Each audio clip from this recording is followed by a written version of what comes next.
Welkom by ons video oor gebruik Sagebesinis Cloud Payroll om toegang tot die M201 verslag te verkry. Hierdie verslag is noodsaaklik vir voldoening aan die Suid-Afrikaanse Inkomstediens en som die paaie, eif en stilbedrae op wat vir 'n spesifieke tydperk verskuldig is. Die M201 verslag konsolideer totale paaie, eif en stilbydraes vir 'n betaalstaatperiode.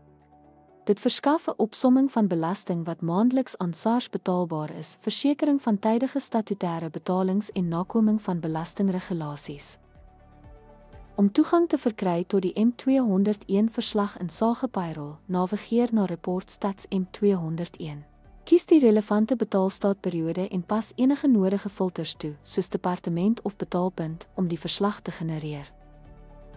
Die verslag besonderhede oor die totale lops, WAF en stilbedrae wat by SARS ingedien moet word.